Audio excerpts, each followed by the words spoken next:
Salut, bienvenue sur cette vidéo. Aujourd'hui, je vais vous expliquer un petit peu comment marchent les commentaires sur Xcode en Swift. Donc les commentaires, c'est cela juste en haut, par exemple, quand on crée un fichier par défaut, ça vous écrit tout cela. Donc un commentaire, c'est des lignes de code qui ne seront pas exécutées par le programme. C'est juste des lignes de code qui seront visibles par les développeurs qui ouvriront votre projet, notamment vous par exemple. Ce sont des commentaires pour détailler telle ou telle chose à l'intérieur. Par exemple, si vous avez une fonction et que vous voulez un petit peu expliquer ce qu'elle fait, vous pouvez écrire cela dans un commentaire juste au-dessus. Continuons dans l'exemple de la fonction. Imaginons qu'on a une petite fonction comme cela qui s'appelle sayHello. Bam, donc voici notre fonction. Elle, on lui met un petit print hello comme cela, bam. Donc en gros, quand cette fonction est exécutée, elle va écrire dans la console juste là, elle va écrire hello avec le petit smiley. Et donc on peut mettre par exemple un petit commentaire juste là pour décrire la fonction. Donc là, bien sûr, c'est très simple, on peut le voir en un coup d'œil ce que ça fait, mais par exemple, si vous avez des énormes fonctions un peu plus complexes, vous pouvez détailler, résumer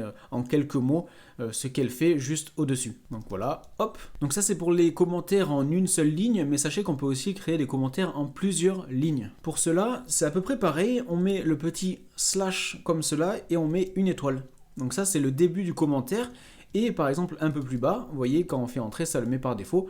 Pour fermer le commentaire, on met une étoile et le slash juste après. Et tout ce que vous mettrez à l'intérieur, ce sera un commentaire. Bam, hello, abonne-toi, comme ceci, pour créer des commentaires en plusieurs lignes. On a aussi un autre type de commentaire qui est pas mal du tout. Par exemple, vous avez la preview juste en bas. Vous pouvez mettre slash avec écrit marque en majuscule, deux points, tiré.